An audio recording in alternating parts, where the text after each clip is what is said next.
the Deranged podcast. We're so excited because today we have my very long time ago lecturer, Mr. Vic here. Yay! Hello everyone. Maybe Vic, you want to introduce yourself? Hi, my name is Viknesan. I'm actually a counsellor, been in the practice for about 21 years. I sit on a board called APSEC, Association of Professionals Specializing in Addiction Counselling. I'm currently the Vice President, and I'm also a member of SAC and a clinical supervisor. Thank you. Yay. So as you can tell, I'm really excited. Yeah, because actually Vic was one of my lecturers in my bachelor days and then also my master's time also. Yeah, so I really know you like since way back. But wow, finally I got the chance to bring him on the podcast. So yeah. Yeah, I mean, he's been practicing for so long. Yeah, no, we're so excited to have you here. Yeah, thank you. Yeah, so we just wanted to, have a chat and ask, how, in the first place, what got you into counselling and, Okay, what got me into counselling actually is an interesting story. I was in the army. I was a combat clerk at that time. And one time after my admin duties and all, I was supposed to go for a party. And then I heard a noise, somebody like sniffling or sounded like a bit of crying. And I saw around, but there was no one there. And then I realized on the ledge there was this guy just sitting there and sniffling away with a cigarette, smoking. I think he was 19 years old. He was complaining about his officer sergeant giving him a hard time. Girlfriend just left him. Girlfriend went to study and has another guy now. And so I kind of said, wow, if, I wanted to go for my party, but I looked at him and said, if he did anything stupid, I don't know whether he was going to do anything crazy, but he was there just smoking on a ledge. This was in the evening, hardly people there. So I thought if I went for my party and I came back, most probably I would write a report if he did anything, because I was the duty clerk on that day. Yeah, so I sat on the ledge with him, just had a talk and say, hey, buddy, what are you doing here? And, because my unit is very big, so we don't really know everyone. And he was just telling me, he didn't talk for a while, but after I sat there and said, hey, today I'm the duty clerk, so don't make my life difficult. If you're going to do anything crazy, I'll put a ground sheet. I was just joking, I'll put a ground sheet below. If you're going to do anything crazy, then we can wrap it up. But I was just joking with him, and I didn't know what to say. So I spent the time there just listening to him. And, he felt better, at least somebody just listening. I thought, hey, maybe this is something I can do. I never thought what I'm going to do after my army. And after I left, never saw him. I think about 20 years later, I saw the same guy again, and then he tapped me on the shoulder. I think his daughter was on his shoulder. He was carrying her, and he said, "You remember me?" And I said, "No, not really." He said, "Oh, you were the guy on the, on the parapet with me in that day." And then he said, "Just say thank you," and he left. I never really asked his name, and because he was in a hurry, and so I don't. He recognized my face, So I think that sort of told me maybe this is something I can do, and so I went into it, and I went overseas to study psychology because my A-level grades wasn't that fantastic. I read DED. In the 90s, if you don't enter your local university, you had to go overseas because they didn't have a lot of universities coming down to Singapore. So I said, I'll go and study psychology, and I remember my parents say, son, even if you fail, never mind, don't kill yourself, just come back. So I said, okay, I'll give it a shot, because everyone thought psychology is going to be a difficult thing to study. So I went overseas, I studied, eventually graduated from 3 different universities. One, I studied in Curtin University in technology, and then I went to Monash to do my ed-psych, and then eventually I did my offshore learning through University of South Australia, my counselling master's, and eventually also went into teaching. So somewhere around 2007, at that time, SIM University, now known as the Singapore University of Social Sciences, one of the dean of the faculty and another ex-colleague of mine in IMH, the social work head, Dr. Seng Boon Keng, called me for an interview I never applied for.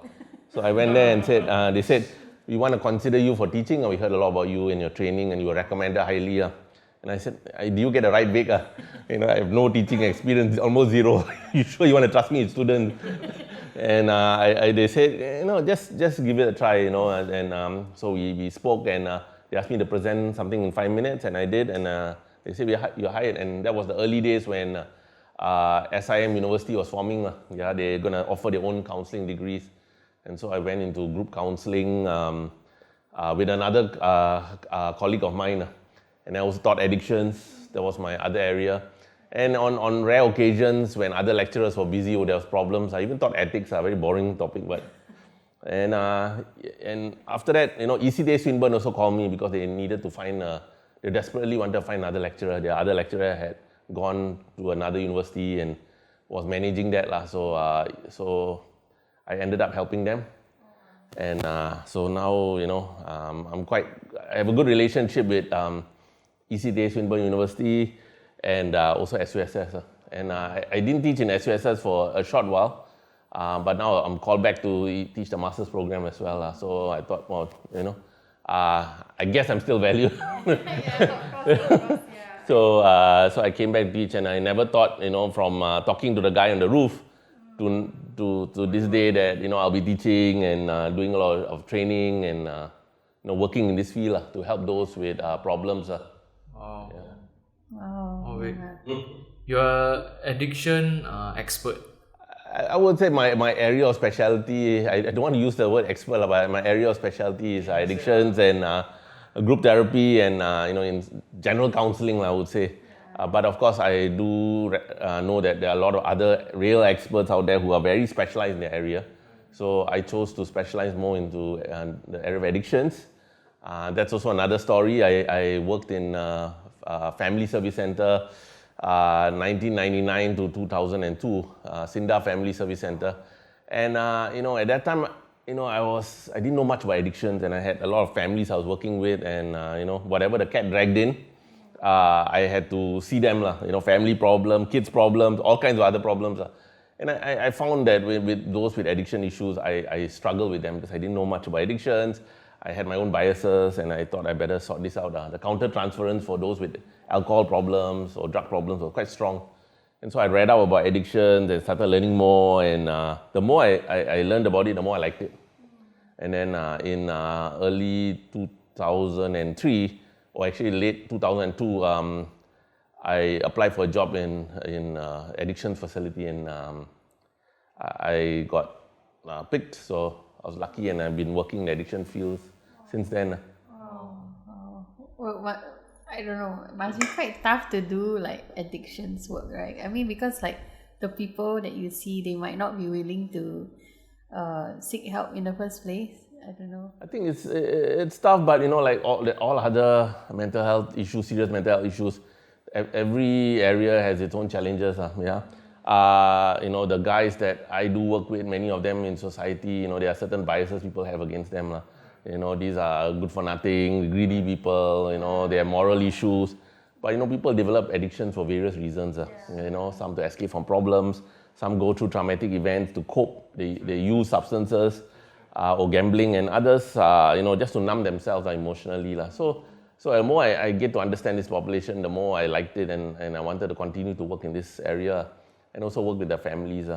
Because part of my job, I find it's not just about working with those with addiction issues, but also advocating for them, where society sometimes tends to look at many of them at the lower end of things. These people are good for nothing, and they have certain biases, and part of my job is also to correct that. And I work with some of my colleagues who are also recovering addicts themselves, for many years, and my colleagues and us, we try to work with these other recovering addicts to help them. And I also, like I say, I sit on the board in SANA, Singapore Anti-Narcotics Association as well. So anything addiction related, I love it. I want to work with it. And of course now the newer addictions like internet, gaming, that's it's developing and evolving. So more and more, I'm also trying to see whether I can work with people who have a lot more experience in the area. So that's an up and coming area, and a lot of addictions tend to fall into the when it comes to the internet. That is a new area which is of concern, especially with the youth. So Vic, would you agree, right, that just now you mentioned like there's a certain stigma to addicts in society? Would you agree that some addicts they may seem very high functioning as well, like they can go on living their life as per normal, just like any one of us, but then they still struggle with like an addiction problem they have in their own private life. Right? It's not always that kind of it's not always that kind of stigma where people think that, oh, you for example, you abuse like substances, then you must be not functioning, no job, but I mean, I wouldn't say some people I know lah, but people I've met in my experiences before, they are also very high functioning people who who can hold down a day job. Some might even be like sort of like high executive, but they still in their private life they have they have problems with addiction. Would you agree? Yeah, I mean, we use the word functional alcoholic or functional substance user. I mean, addiction, you're right, addiction doesn't discriminate. Yeah, it can affect the CEO of a company to the cleaner, lah. Any socio-economic group. This word high functioning, yes, they are able to commit to many areas of their life, but but substances slowly seeps in, and more they will need higher amounts. We call it tolerance. They build tolerance to it. More and more they'll need higher amounts to function, and over time it will eat even more into their so-called functionality. So that word functional alcoholic or functional drug addict, over time they will lose that ability to function very well, and slowly more and more various areas of their life will start to deteriorate, from their social functioning to their work or studies to other areas. So that's why I want to use the word functional. Can be a very temporary thing. I see. So it's like a eventual thing that they will, Eventually, if they continue, it will get worse. Some do come early and get help for their problems because they know it's starting to be a big issue. Others wait until it sort of deteriorates down the line and more problems start to develop, then they decide to get help.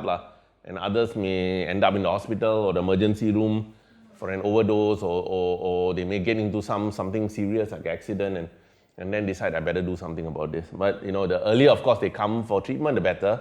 Even if they come late, we do our best to help them. And the other thing I think you brought was very important is, we look at addictions as, like somebody who has diabetes. I just give an example, an allergy. I look at it more like a disease coming from a mental health medical setting. And we when somebody develops diabetes, you watch your diet, you monitor your blood sugar levels, you keep it under control. Addictions is just like that. You connect to the right services, you go for your treatment, whether a doctor or counselor, you follow up with support groups, you make major lifestyle changes. It's not just about stopping the drug or alcohol or gambling or other behavioral addiction. You need to change yourself as well. Yeah, being honest, being open about learning, taking feedback, making major lifestyle changes, connecting the right group of people. All these are very important in recovery. And if you can put that in place and keep it under check, you can maintain this condition with no problem at all. But somewhere along the line, you get overconfident, you think I know too much, or you don't deal with things that come, unforeseen circumstances, for example, that come up, and you don't deal with it in a healthy way, you can fall back into the condition again. So we do say it is a relapsing disorder. So would you say that like people always think that once you get an addiction, it's like for life, you cannot get a cure, you cannot get out of it, right? Is it true? I mean, I don't want to use that word curable, because curable means you'll never get it again. But we use the word treatable, and it's like diabetes. I use that as an example, just an analogy. It's like another chronic illness or COPD or some other chronic illness. It's keeping the condition under control, putting the necessary steps or taking the necessary steps to keep the condition under control. Addiction is just like that. Some people 20 years later have the potential to relapse, but it doesn't mean necessarily they will.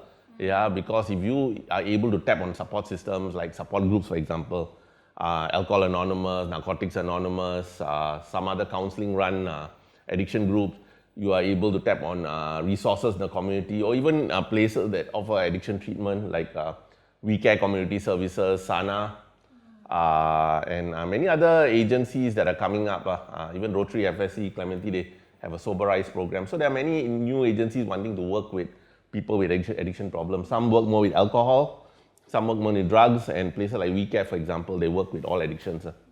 So more and more people have interest in this area. I'm glad. Many years ago, when I thought, if you ask people, who would want to do addictions and who would want to work with a group that works, that want to rehabilitate those with who come under the Terrorist Act, addiction will be slightly better than those who are under terrorist act. But now, you say more and more people have this interest. And I think that is the most, a nice thing to hear, that more and more people want to work with this population who many people in society have put down or don't have trust in. Yeah. Can we dive deep a little bit about like addiction? Maybe just to define addiction, what, in your professional opinion, what would be defined addiction? Because if you ask an addict like, hey, are you addicted or not? Usually they say no, they will say they are not addicted, right? So like in a professional opinion, what is addiction? What would you define an addict? I think to keep it in 3 simple words, we look at it as a chronic, progressive relapsing disorder. Yeah? I use the word disorder. Some people don't like the word disease. Some people don't like to call it an illness. There are different groups that have a different view about addictions. So I'll call it in a general disorder. And you don't just develop addictions like that. There's always a mental health link to it. People have serious mental health issues, and that can eventually lead into using substances or going into a behavior like gambling or the internet that can, if they don't deal with their mental health issues and it continues to get worse, then whatever they are doing is going to be a coping mechanism that can become also dysfunctional. And some people develop their addictions that way. But others may develop, like say, their addictions, for example, they play golf or somebody get an injury and there's pain, they go for treatment, but those things are not managed properly, can also become addiction. Or some people go, like say, online, online shopping and online. And some of that, of course, there are also underlying mental health issues. It's not just because you go online shopping, you're going to have a problem. Or just because you use substances or you go to alcohol, you're going to be an alcoholic. There has to be other serious mental health issues that come in that sort of complicate the situation. So we look at it as risk factors and protective factors.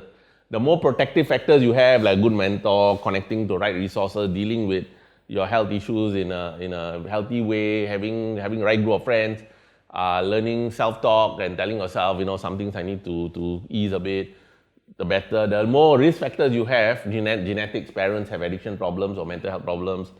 You live in an environment where people are using, you join gangs at a very early age, and there's a lot of peer pressure to use this stuff, and so the more risk factors you have, the more it can push you towards you developing an addiction. So even though you have risk factors, but if you have a lot of protective factors, the chances of you developing it will be much lesser. Yeah. Oh, wow. Wow, that's actually quite a lot of things to consider, actually, because I know there are some people. So in my perspective, my limited perspective, I think that when people have an addiction, it's more. I always think that it's the intention. Like, am I using this to cover up something else or to like fill up my time? Then I thought that that would be considered like an addiction, lah. Like some people but then you mentioned like it has to be Progressive. Yeah, progressive, and it has to have come with a serious mental health issue first. Yeah, so I didn't know that lah. And there's something very cool that yeah, because usually I know that there's they call it what, comorbid, right? Comorbidity means there is another condition. Sometimes people have severe depression and addiction. Sometimes people have multiple addiction, have gambling and alcohol or even drugs. Sometimes, like I say, it can be schizophrenia and a drug addiction. So people with serious mental health issues also, it's quite common for them to also have substance abuse issues or other addictions because they may be using the other thing as a coping for whatever mental health they have. Sorry. Yes. So what I'm saying, that becomes a little bit complicated because you cannot just say I treat one, I don't treat the other. For example, I treat the mental health, but I leave the addiction, the mental health issue gets better, but if the addiction doesn't get better, they use the stuff, that will cause problems for the mental health and they relapse. Oh, you treat the addiction, but you don't treat the mental health. And then the addiction, the addiction gets better, but the mental health part of it sort of deteriorates and they'll use substances. So we call it the fireman dilemma. 2 fires burning, you got to put out both at the same time. You cannot say I put out this and then later I'll put out that, depending on how severe one of the conditions is. If both are just as severe, then you concurrently need to work with it. So we usually work in a multidisciplinary team with psychologists, psychiatrists, counsellors, other healthcare workers, other allied health individuals. So it takes a team effort and the community as well. So there's no one person that can help this person with addiction problem. You need the whole community to come together. And I think one of the important things, we always have to respect other professionals out there. Yeah, each one has their strengths, each one has their niche area. Some clients or even patients may need a few resources, some may need more. And nowadays, addictions, they look at it as a spectrum. Under your diagnostic manual, they call it a DSM-5. They look at it as spectrum. Some people have a little bit of problem. It's still a problem, but may need less resources, more education, and doing controlled drinking, for example. Some people may be more severe. They have all the chronicity of their addiction, where they have physical problems, physical deterioration. That abstinence would be the best way of approaching it, lah. So again, depending on the severity of the condition, you can touch the early part of addictions, and there is a small chance you could get some control back, but it's very slim, lah. Or some people right at the spectrum of the addictions, more severe with chronic problems, with chronic health issues. To do control will be not possible, very, very, very small a chance. But then again, we get all these professionals to come together, but we are only as good as how much effort that person wants to put in to get better and work with the various professionals in his healthcare management. Yeah. But I'm just thinking in terms of preventive, right? Usually people always say have psychoeducation, teach the public and all that. But to be honest, I don't see a lot of that happening in Singapore, the educating people about the abuse of substances and all that. Yeah, and I don't know, I think maybe if we had some kind of psychoeducation, that would be more, people will be more open to listening. Yeah. I think that is a good thing you brought up. They do have the National Addiction Awareness Day. In Singapore, various agencies involved, for example, the National Addiction Management Service, NAMS, which is in IMH. They are one of the treatment places. There are, of course, smaller treatment units. There is WeCare. I mentioned SANA, Singapore Anti-Narcotics Association. They even have their drop-in centers there, and they also have their services there. And they have counsellors there. So some agencies, they will all come up to do talks, do podcasts. Now more and more are coming up. Even there are other agencies like there is that mental health agency where they, that it's run by a young group, especially Indian professionals, and they call it Club to Care. They have that with psychiatrists, and the agency also has, and Club to Care also, they run around mental health talks, and some of them also they invite professionals to talk about addictions. You cannot run away from addictions. Any country in the world, even North Pole or South Pole, there's a lot of people there. Somebody will be at risk of having addiction issues or abuse issues, or if you look into your family line also, you might find somebody there. So it's something that everyone needs to be aware. You don't necessarily need to know how to treat, but you need to know the resources out there you can refer this person to. And if somebody is using or having problems with addiction problems, if you know the resources to quickly refer them and they are willing to connect with that, that's good. If they are not, then family also, we say there's what we call 6 degrees of separation. There's this rippling effect. Addiction can also affect the family. And sometimes you have a loved one who doesn't want to get help, you try to find ways to encourage them. If that person doesn't want to get help, at least the family get help for themselves. And try to sort out things and then find ways to see what they can do to come together to help this family member. Hopefully down the line, whoever this family member is who has addiction problems will seek help. But more and more, there are more and more help resources now in Singapore when it comes to addiction as compared to 10 or 15 years ago. So that's a good thing. But with more help, also you see addiction cases increase, right? Will you say so? I think naturally, if you look at the COVID-19, I won't say just because of COVID-19, people are developing more and more addiction issues. But the COVID-19 has definitely amplified things. So those who already had problems, the COVID-19 might make it worse. And some of them, like I say, during COVID-19, you lose your business, you were starting up something new. You work from home also is not always a wonderful thing, because sometimes you also have your kids, you have a lot of things in the house that can also add extra stress. Some people are worried, how long will I be in my job? Others are, limited. They like to go out, they like to go travel, and you suddenly restrict them. They feel very enclosed. And with so much restrictions and so much control, this can also create problems for your mental health. And that's why, there are a lot of other, groups out there that talk about connecting to nature, whether Sungai Buloh, whether you go Macritchie, whether, sometimes it's good to go out there and just connect, and when you can, of course, keeping safe as well. So the COVID-19 is not something currently that's going to go away, so, how can we, with this limited kind of situation we have, how can we make the best of it? And I think I'm very worried, especially with the youth population. When I grew up, we jump on trees, climb up here, fall here, catch tadpole, you name it, Now with this younger generation, I'm worried for their mental health because they are going to be, on the computer a lot of times.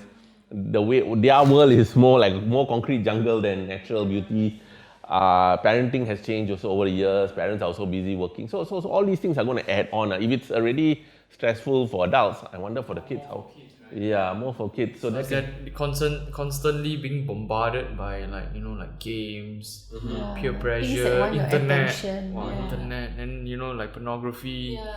Addiction also is a rise in youth as well. Right? And no one monitors there are some parents that do monitor what your kids serve.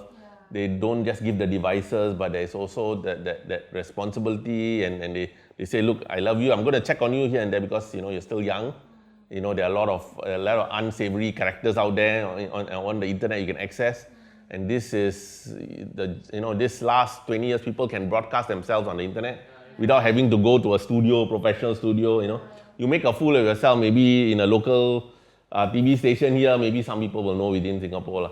You make a fool of yourself in the internet and do something very crazy, then a lot of people know about it. And so you can become famous, yet you can also become infamous, and if something's the cyberbullying and all these things you never heard of many years ago. Yeah. Right, yeah. I think now in the recent time there's this, people are more addicted to having validation through, like Facebook. I must get a lot of likes. Dopamine hit when they get the like. I must post something nice so that my friends will like. Yeah.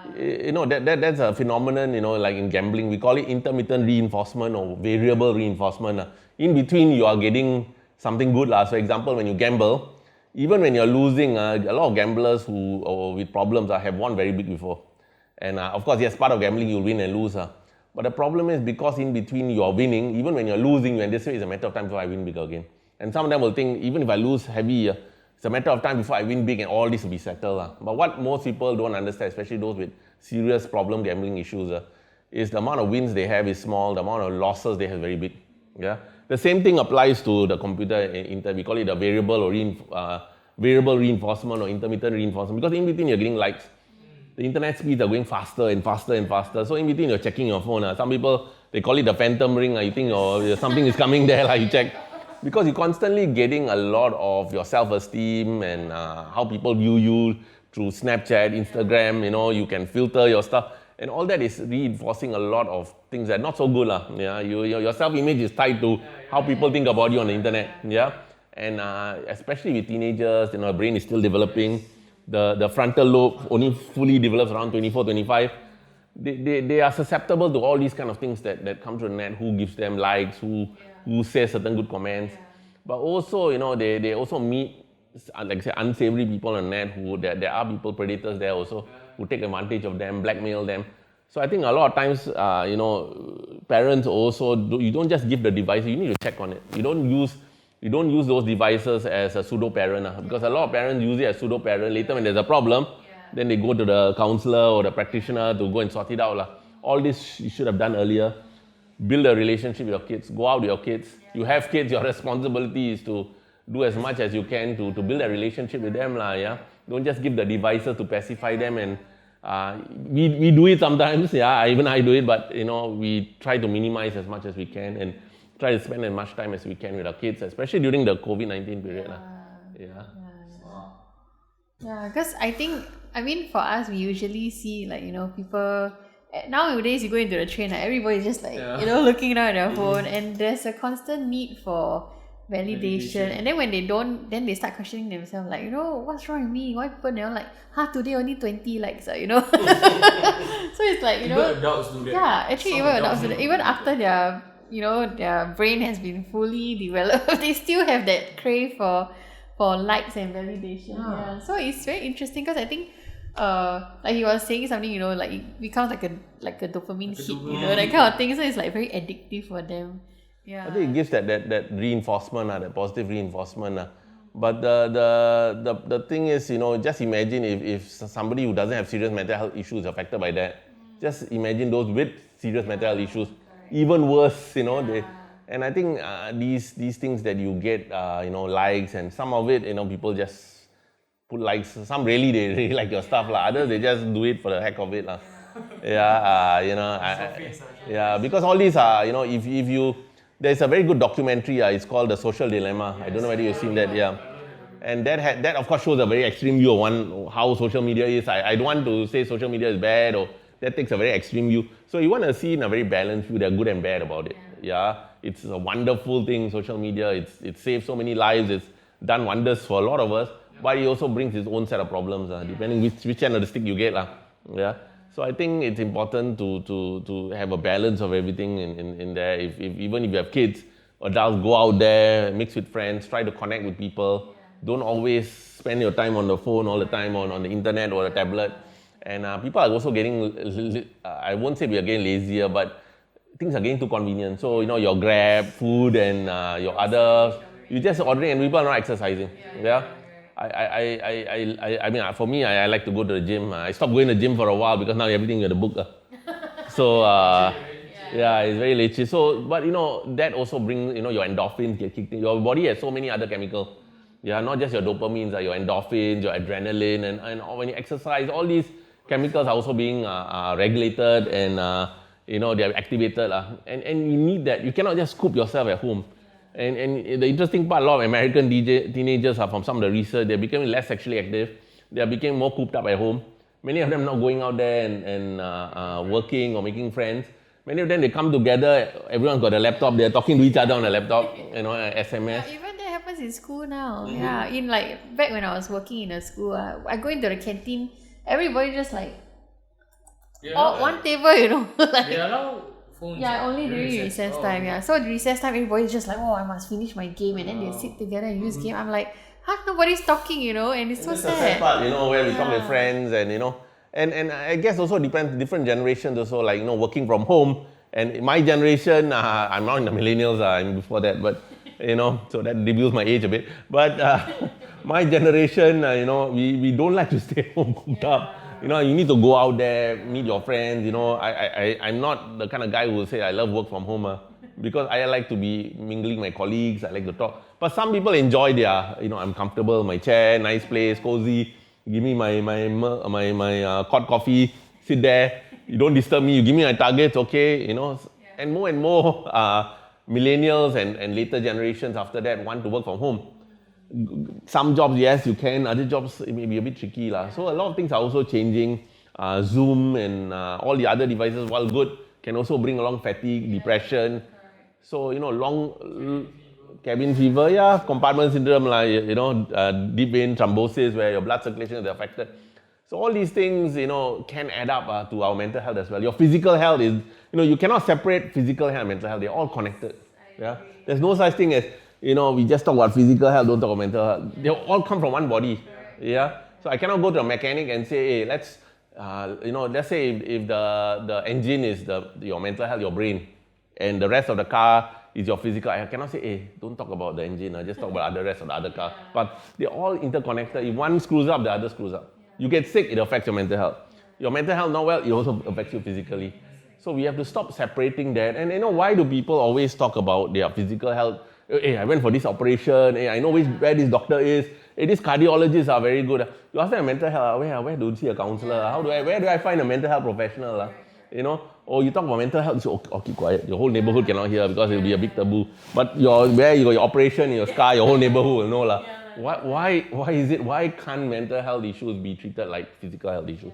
Why do we separate them, and why do we have stigma in that way, you see? So I think that's a big challenge, talking about these issues. Correct, and I was also thinking, people are so open to, hey, I'm doing my personal training with this guy at this gym, and I'm training here. I train 5 times a week, But when it comes to mental health, they just they don't even want to talk about it. They don't want to seek help. They don't want to, so I find it it's very sad to see that people still have that stigma about mental health where, it's just, I don't want to talk about it. Whereas the physical health, I can show off my abs and all that stuff. So it's really people need to know that, like you said, it's all together the same body, internally and externally, it works as one, and I think that is something that, I've been really hoping to see the change in Singapore because it's really very sad like people always, they are so embarrassed to come out and say, hey, I'm seeking help at this place, or they don't even want to talk about it.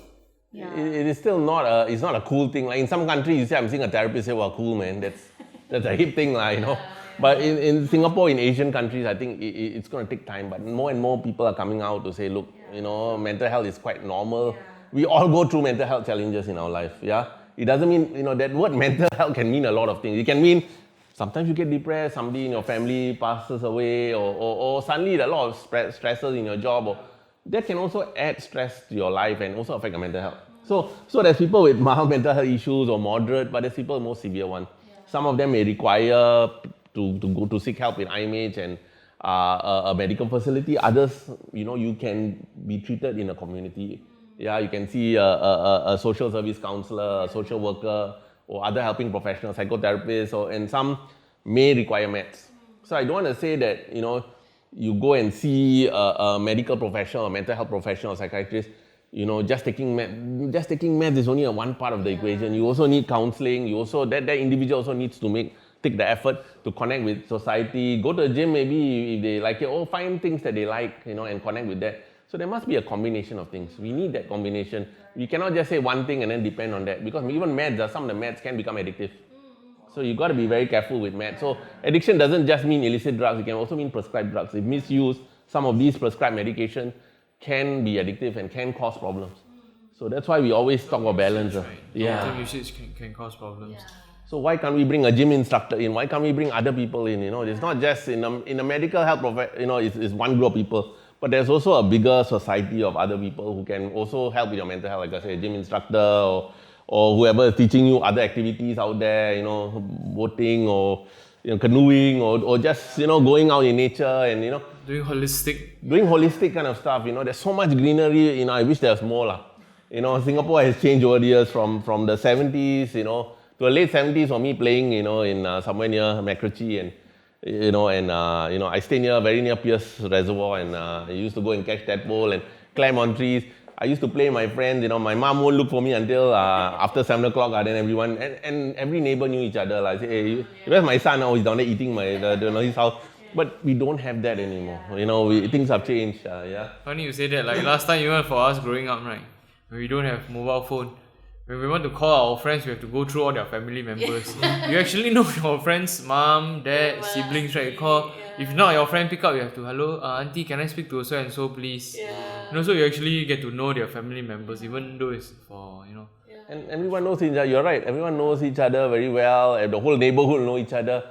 That kind of has gone over time. Yeah, definitely. We don't see that anymore. So that has changed. So I think also you have to look at our environment has changed. There's more concrete jungle than natural. Maybe we need to relook how we shape our environment. Yeah. We need to relook what the youngsters now, they're very different from previous generations. You cannot compare them. And we need to look at a lot of things from the education system to timings to what other activities they need to connect to. Not everything is academic.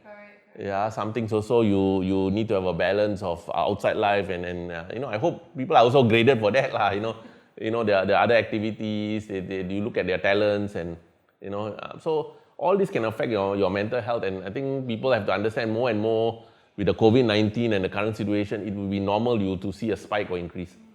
Yeah, because like I say, it takes a little bit to maybe push some people over already. Yeah, so the COVID-19 it pushes people over quite a. Yeah. Those more vulnerable ones. Yeah, but I mean, I think we have always been curious about, whether addictions, is it like a nature or nurture thing, But I mean, a lot of people will say it's both, and we understand also, but we want to hear from your perspective. Actually, before you allow Vic to answer the question, right? Can I just add that because like just now Vic, you mentioned environment, right? Then it brought me to a study that I read. Because Priscilla said, hey, bring you on a show and you're an addiction expert. So I had to do my homework. So I read about Dr. Bruce Alexander. Oh, the Canadian psychologist, Red Park. Red Park, that's right. So he talked about the rats who were in isolation, who had no social life.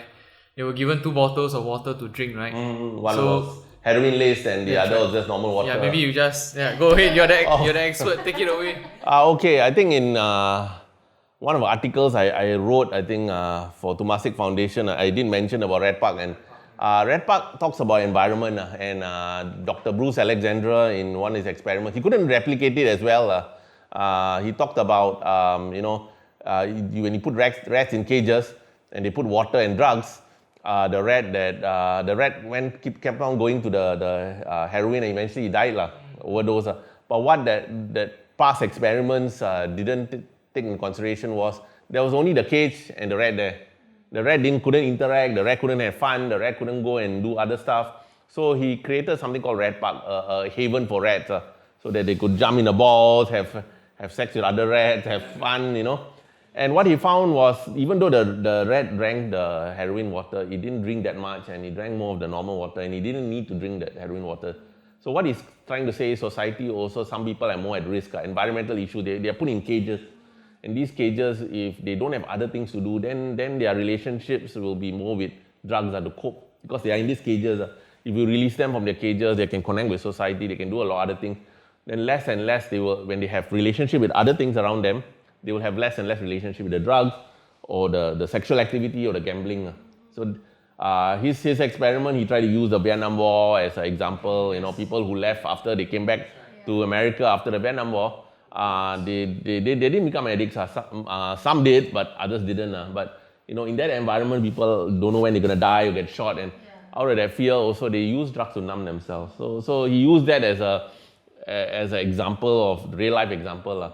The thing with, of course, they didn't show in Red Park is there are some of them in the Vietnam War got treated also before they went back. What they didn't show also that sometimes these studies are not easy to replicate again. So that part of Red Park is very good. It talks about the environment. So environment plays an important part. Of course, there's genetics as well. Some of us are more at risk because we get our genetics from our parents. So if your parents have severe mental health issues or moderate to severe mental health issues or moderate to severe addiction issues, genetically also you're at risk. But it doesn't necessarily mean genetically at risk you will develop it. Because also there's an environment, maybe your innate personality. Some people are more prone to using substances to cope. Others will say, no, I cannot do this. I must learn to cope in a healthy way, connect with the right people, have mentors, have my other healthy activities to de-stress. And so even though at one area, we call it the biopsychosocial model or spiritual model. Biology plays a part, sociology, the social environment, psychology, some people cope better than others. For example, you and me can go into an accident. I could be traumatized, you may not. The same accident. So some people look at things differently, and spirituality doesn't necessarily mean God, but it can also mean wellness, goodness, And looking at this model, some people, like I mentioned about risk factors and protective factors, biologically you may be at risk, but other areas you have a lot of protective factors, so you don't develop it. Whereas for some biologically at risk, socially at risk, the more risk factors come, the chances of relapsing is high. Then I want to say about addictions is some people don't develop addiction in the early part of their life. Some may develop addiction later part of their life. They retire, friends pass away, nothing to do. They basically start gambling, for example. And then because there's no other people to connect to, later part, they feel also, I'm very boring in my life. Some develop addictions at a later stage of their life. Or they'll use alcohol because I've retired, I used to be, someone very important. Now life is so boring. Some of my friends have passed on. Now I'm sitting here, not doing as much as I used to do. So some people they don't have other things to connect to. They don't have healthy activities to do. Then there's also that risk. So addiction doesn't necessarily have to begin at the early phases of your life. It can also begin at later stages. Different life phase, you say? Different life phase and coping. Because at different developmental stages also we worry about different things. I don't worry about my life and death. Maybe at a later stage. If I'm very young, unless of course you have illnesses, that's different. Or pre-existing illnesses, but you don't talk about that, or you don't so early. At a later stage, as you get older, you worry, you get sickly. Naturally also we deteriorate as human beings. So you worry, and so there are certain thoughts, and if those are also not sorted out, you don't have friends and family. Some people do live alone, very lonely. Some of them, they outlive some of their family members, even their children. Then it's not easy, and we need to see what we can do to help this group. So different groups may need different help. And of course, the younger group, we want to look at more preventative work if we can. The earlier we intervene. And it doesn't just happen at a counselling level or at an agent, but also schools, also other agencies that work with kids, the curriculum. I think MOE is looking into it and trying to work on it, but it's always a work in progress. Back when I was working with teenagers, right, I see like out of 10 addiction cases, addiction to internet and gaming, all that, 9 of them are very socially isolated. Like, at home, the parents are always working, they got nobody to talk to, and no friends want to hang out with them. So they find comfort in the gaming where they have friends talking to them online and all that. I think, and then the parents will come to me telling me like, hey, why is my son like that? What happened? What went wrong? Then I want to tell them, like from the beginning, your child is so isolated, so alone. So I feel like the environmental factor is very important also. If people have more connections, more things that they want, they feel more fulfillment about outside of gaming. People only turn to gaming and online when they feel like, boredom or like lonely or like down, but they don't have other ways of coping. Then they feel like, okay, this helps. And then when they feel very shook playing the game, then after that they're like, and every time I feel sad, I must always go back to the game. Then I think it reinforces that behavior, and they don't have other things there to help balance it or counterbalance it. Then that becomes that coping mechanism. And you brought an important point, because some people also have social skill deficits. Some people also who use, because I don't want to say everyone who goes heavily into the internet, long hours, is an internet addict. Because there are also push and pull factors. The internet has pull factors, but there's also push factors in the environment, family problems, family issues. Nowadays you use the internet virtually for so many things. For everything. And when somebody tells me smartphone addiction, I say it's not so much the phone, it's what the phone can do in terms of accessing the internet. It's still back into the internet. That's a good and bad kind of creation. And I think what we need to understand is that some kids are more prone to going to the internet and slowly developing addiction because their environment, there's nothing healthy there. And some of them spend long hours on the internet for various reasons. Not necessarily there may be a problem, but they could be doing their homework, socializing friends, some of them doing certain projects. All this you need to take in consideration. Do the parents go and check what your kids is surfing, what they're doing, and do you take the trouble to go and have a relationship with them, take them out, go and spend time? And you got to do this much earlier. If you can do this during their pre-teens, it's important. Because once they become teenagers, they're naturally also growing up. They're also kind of pushing away from their parents because they also want their sense of identity. They also want to go, and when older teens, they have this sense they're going to become adults. So if you don't have that early relationship with them in their early pre-teens, when they're still following you around the house, and you want to form a relationship later, it's going to be very difficult. And I think I think the first 10 years is like super important because that's where it's their formative years where they learn, the secure attachment to the parents and like, what family means to them. And if that first 10 years is not as strong for them, when they go out, everything else is going to be more attractive than home, So I think limbic, you say. Limbic system. So like emotionally at home, there's no connection, there's no one for them to feel like I can go back to. So everything else like computer or like drugs and everything is just more exciting, It's like rat punk over again. Yeah, exactly. So no actually, social life, the rat is going back to the cocaine laced water. And children are not going to have that reasoning power as adults. They look at everything, they take a snapshot of things. So emotionally, they're going to be charged. Like you say, you want to talk about limbic system and emotional system. They see things from taking shots and they don't know how to decipher it until much later as they grow older. But then, how they interpret things in their childhood and all this can be affected. And I'm not going to say that everyone who has an adverse childhood experience will develop serious problems in their adulthood. Of course, there has to be other protective factors which I talked about. So when somebody says, this person has adverse childhood experience, I say, okay, they're beaten by their parents, then they will develop later trauma and problems. I say, I grew up in the late 70s and my parents, they use cane and you name it, they chase you around.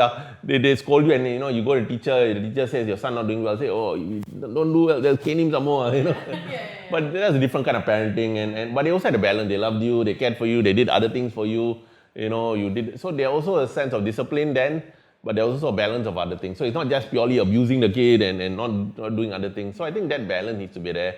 Even if you do discipline your kid, you cannot go to extremes. Yeah.